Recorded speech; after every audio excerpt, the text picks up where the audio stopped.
Hi, my name is Beth Hiley with Board Game Geek for BGGCon 2011.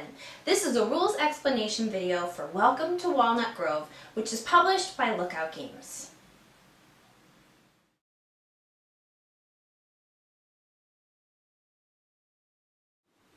First, we're going to talk about individual player board setup. Everybody's going to take 2 copper coins and place them face down here next to their barn. Then everyone's going to place 1 black farmer and then 1 worker of the color pictured on your board. Some boards have a yellow guy pictured here and some guys have a blue guy pictured here. So this one's blue, so blue guy. And then each player is going to take one of these dudes with the hat. This is in their player color. So throughout this entire demo, I'm going to be the green player. So I'm going to have this guy with the green hat, and we're going to go put him on the town board.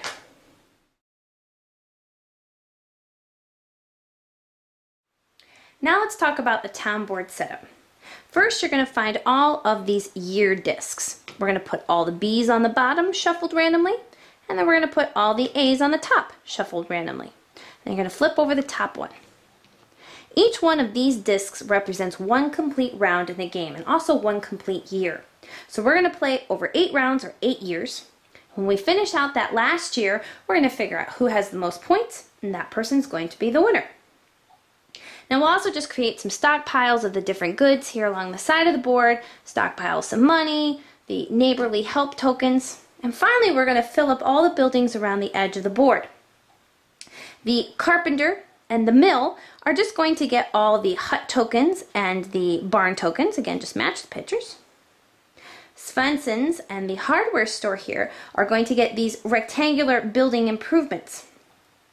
Now the amount here is dependent on the amount of players. In fact, you put out as many as there are players in the game. So in a 2-player game, you would put out 2 tiles per building.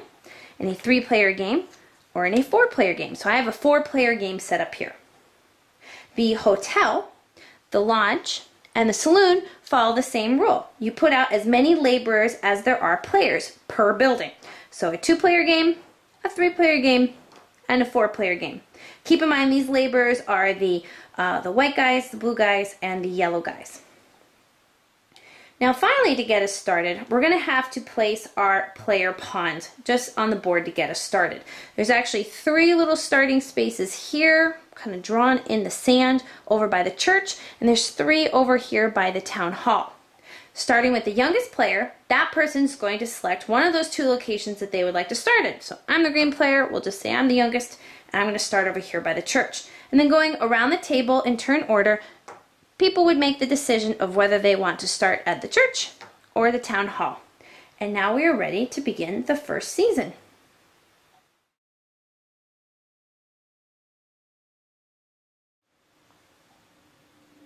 So now we're going to look at the overview of 1 round. And each round is split into 4 pieces, which is the 4 seasons in the year: spring, summer, fall, and winter. Now for spring, summer, and winter, all the players can do their actions simultaneously. Only fall has to go in player order. So we'll make sure to mention that again when we talk about what happens at the fall action. But right now we're going to talk about spring. And spring is where we expand our farm. Now you'll notice that I have a little starter set of those 5 same resources that we saw before: sheep, water, grain, stone, and wood. Now depending on what this tile says, I'm going to draw a certain amount of tiles, and then I'm going to keep a certain amount of tiles. So according to this year circle, I'm going to draw 3 and keep 1. So of the 3 that I drew, totally up to me which one I would like to keep. I think perhaps I'll keep that one. And then I'm going to add it to my board however I wish. The sides don't necessarily have to match, although there is a benefit for doing so. So we're just going to make this one pretty easy, and we'll say that I'm going to match up my grain, and maybe I can match up that stone in a future turn.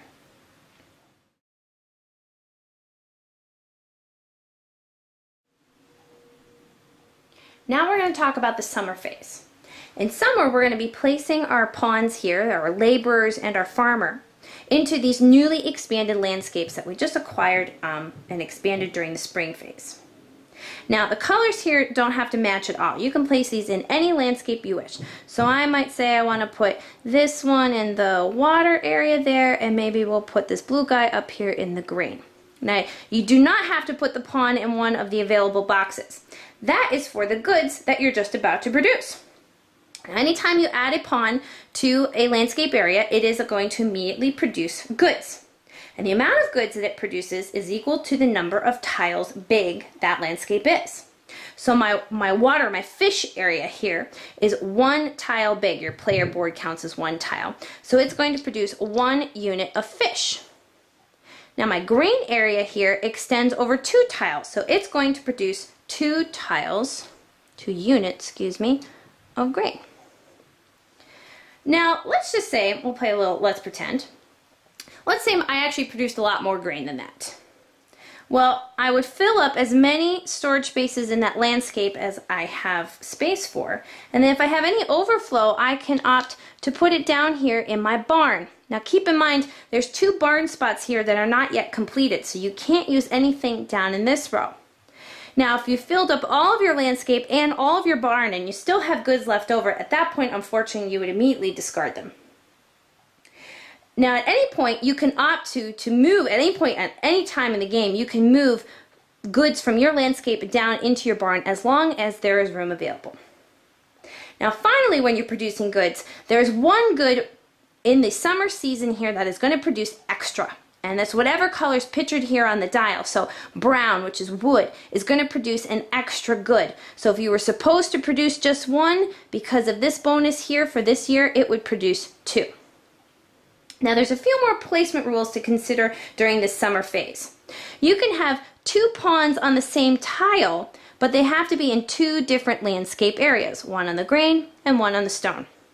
It's also okay to have two different pawns both in stone, as long as they are in separate landscapes. So you can never have 2 pawns in the same landscape. That would not be allowed.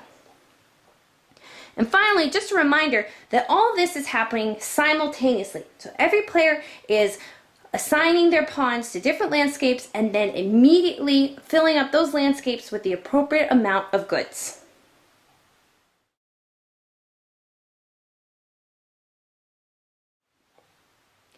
Now we're going to talk about the autumn phase, which is the only phase that happens in turn order. All the other phases happen simultaneously. In autumn, I'm going to be moving my pawn to one of these buildings, pay the cost, and then get the benefit of that building. Now I can only move to a building that is unoccupied, so I would not be able to stop at the mill because purple is already in that spot. There are 2 exceptions to those. The hardware store here and Swenson's do have 2 guys pictured here, so I would be allowed to move in to one of those 2 locations if there was still a space available. Finally, if I can't pay the cost that's pictured at that building, I'm also not allowed to even stop there at all. Now I can walk as far as I want to find the building that I want to go to. So I could even loop all the way back around to the building that I was at and then activate that building again. I can also choose to pass, which means I literally don't do anything for this autumn turn, which means I also can't activate the building that I'm standing at. If I want to do that building again, I gotta make an entire loop around the board. Now anytime my pawn is moving, always in clockwise order, if I pass one of these money spots, which is here at the town hall or the church, if I pass by those, I'm going to have to pay taxes. Now for taxes, I take any money coin off of my barn spot and I have to pay it back here to the supply. It doesn't matter what's pictured on the opposite side of that money coin. It could be a 0 copper, could be a 1 silver, or a 2 value gold. It doesn't matter what's on the other side. I just have to throw a money piece of cardboard back to the supply. If I am unable or unwilling to pay my taxes when I cross that spot, I'm going to get a neighborly help token. Now, these are going to be penalties at the end of the game. If I don't fix this neighborly tile token, by the end of the game, it's going to be worth -2 points. I can trade it in and get rid of it at any time, however, if I am able to just throw away 3 goods of any kind. Now, if I acquire a second neighborly help token, this one, unfortunately, goes permanent. and now I will never get rid of it. And the new one now still has that trade-in ability, so you will never have more than one that has that trade-in power. And the more of these I collect, unfortunately, the old ones are always going to flip to the permanent side, and I'm going to get that many negative points at the end of the game. But hopefully, you'll be able to pay your taxes so you won't get stuck with those. Now, player order does not go around the table for the autumn phase. It goes in relationship to who is farthest away from town hall. So if this were the case, we'll just lay out the pawns here. I, as a green player, I am furthest away from town hall because I have the longest walk to get back to it. So I would be the first to go in the autumn phase in this setup, then red, then purple, and then tan. Now at the very beginning of the game, remember we had people lined up here near the church and the town hall. Just for that first turn only, whoever is closest here to the church is going to be the person who goes first. Now that we know how to move our pawns and we know what order we're going to go in, let's talk about what the different buildings do. Now just a reminder, any of these buildings that do have a cost, you can always supplement that cost by spending any of your coins. It doesn't matter, again, what's pictured on the back side of the coins, but each one counts as a wild good. So if I was one good short of being able to come to the hardware store here, I could supplement that with a coin from my barn. So you could do that at absolutely any location on the board that has a cost. So the first ones we're going to go over are the church and the post office, which luckily have no cost to put your pawn here. And either one of those locations, I'm just going to take 2 goods of my choice and then go immediately store them in my barn. Now if I want to come over here to the hotel, the lodge, or the saloon, I'm going to be paying the cost pictured there to gain one of these laborers, any one of my choice. Now this laborer is not going to come into my board right away, so I'm just going to put it on the side. It won't come into play until we start a new spring season, so it's basically going to come into effect next year. So just put that to the side for now. If I come over here to the carpenter or the mill, I'm going to pay this cost, and I get to take either a hut or a barn, both of which are always really, really good, and we'll go over those a little bit more in detail next. If I come here to Svensson's or the hardware store, a reminder, these are the only 2 buildings that allow for 2 players to be at them at the same time. I'm going to pay the cost pictured here, and I'm going to get one of these building improvement tiles, and I'm going to put it in the appropriate space on my player board, and we'll also look at that a little bit next as well. Now finally, there are 2 general store areas, one in this corner and one in that corner. And I can sell the pictured goods. Make sure you have the right colors. At this general store, I can only sell a grain, a stone, and a sheep. And for each good that I turn in, doesn't matter what colors, how many of each color, I get a coin for each. So I might turn in 2 grain, and I would get 1 money each, so I would get 2 money. Now you're going to be pulling that money blind off of this pile here. Again, it doesn't matter, it's a bit of the luck of the draw to see what you get on the flip side, but for each cube I turn in, I'm going to get 1 money chip, so the value is going to be a bit variable. You also can't sell more than 3 goods. That's why there's actually 3 pictured here. Not only are you limited to those 3 colors, but you're limited to 3 cubes total. Now if you happen to have a matchup based on the bonus for this year, that's what's going to be pictured here in this autumn section of our year tile.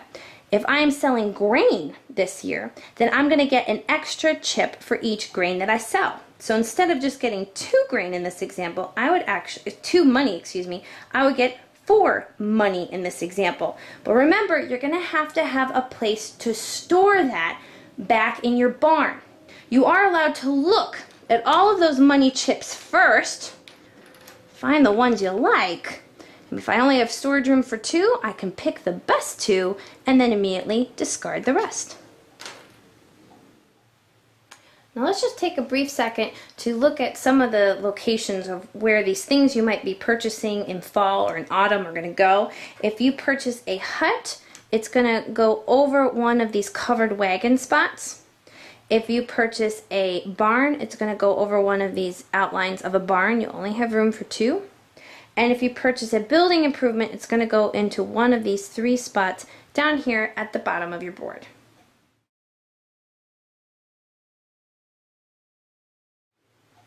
Now we're going to talk about the winter phase, and this is where we feed our people and then we heat them. So first we're going to reset everyone back down to their homes here. And we're going to talk about feeding them first. The black guy's the farmer. You never have to feed him. He's got the fancy house, he's got plenty to eat.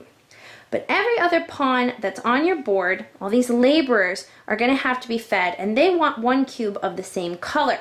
So just to show you a few examples, if this were the case, I would have to assign 1 fish, 1 grain, and 1 sheep to feed all of these laborers. Now unfortunately, because this is winter and this is the rough season, there's 1 color that you're going to have to feed double food. So I would have to feed double sheep for this year. Now if at any point you're not able to feed all the people, then you're going to have to take one of those neighborly help tokens. And we already know that that possibly is going to be either temporary negative points, or if you accumulate more than 1, they're going to be permanent negative points. So hopefully you'll have enough to feed everyone. Now once you've finished that, now you're going to have to heat everyone. And you need to assign 1 wood for each campfire that you see pictured that has someone living at it. So these are empty, you don't have to worry about those. But I have 3 people living here and I see 3 campfires pictured. So I'm going to need 3 wood, which are the brown cubes, to be able to heat those laborers, because basically they're, in covered wagons, and that's not warm enough to withstand the cold of the winter months. Now if I had purchased a hut sometime during the autumn from the carpenter or the mill, you'll notice that now that picture, the campfire, goes away. So in this case I would only need 2 wood to be able to heat those remaining 2 laborers.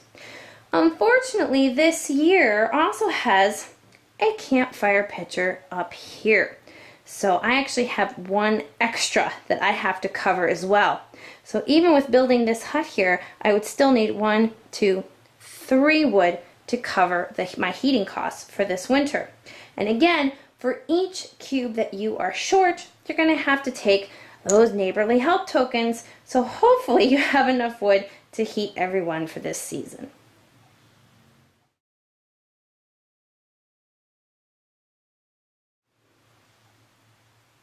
Now at the end of the season, 2 things happen.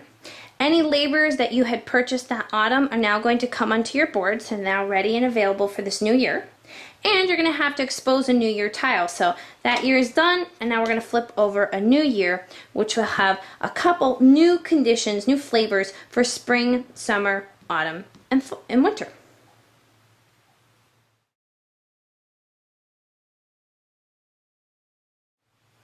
So now we're at the end of the 8th round, and we're going to do a little final scoring before we determine who's the winner.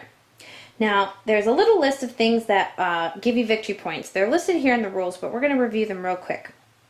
First thing, you're going to get 1 victory point for each area that is completely surrounded by a fence.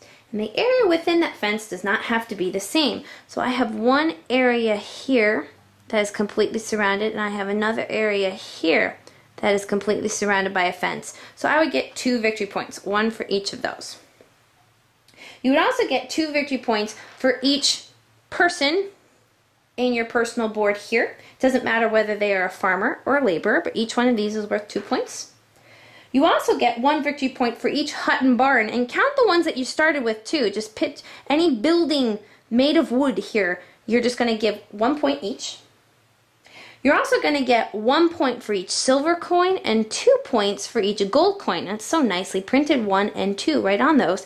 And of course the copper coins here are going to be worth 0 points.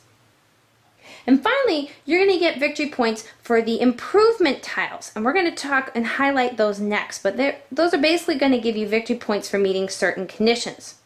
Whoever has the most victory points is going to be the winner. And if there's a tie, it's going to be the person who has the most goods cubes still remaining in their barns. And so anywhere stacked up in their barn here or still left out in their fields. And if there's still a tie after that, then you both just tie and have a good time. Now there are 7 different improvement tiles in the game, and each one is going to be worth victory points in this final scoring.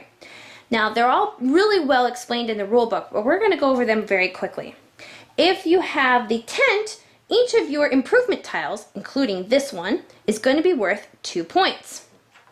If you have the ladder, each of your huts and your barns in your personal area is going to be worth an extra point. You're already getting victory points for this, so this is going to be 1 extra, including the ones that are pictured permanently on your player board that you started with. If you have the safe, each of your money coins is going to be worth 1 additional point than they would normally get. If you have the warehouse, each good that is stored in your barn, not in your landscapes, in your barns, is going to be worth 1 additional point. If you have the fountain, each of your pawns, whether that be your farmer or your laborers, is going to be worth 1 additional point. If you have horses, each fenced-in area is going to be worth 1 additional point on top of the points they're already getting. And finally, the gateway is going to give you points for your single largest landscape of a single type. So if, let's say I have a large grain area that extends over 5 tiles, I'm going to get a point per tile. So this would be worth 5 points. For another example, if I had a fish area that extended over 6 tiles, then this one would be worth 6 points. So you just find the largest landscape that you have and count up how many tiles it crosses, and it's that many in victory points. So your total score is going to be these, plus the other things we already covered, and then minus any neighborly help tokens that you have, whether they be permanent ones or the one and only trade-in one that perhaps you have not gotten around to trading in. And your final score will be the difference of those, and the highest score will win. So that's a rules explanation of Welcome to Walnut Grove. If you have any further questions or clarifications, you can refer to the rule book, and enjoy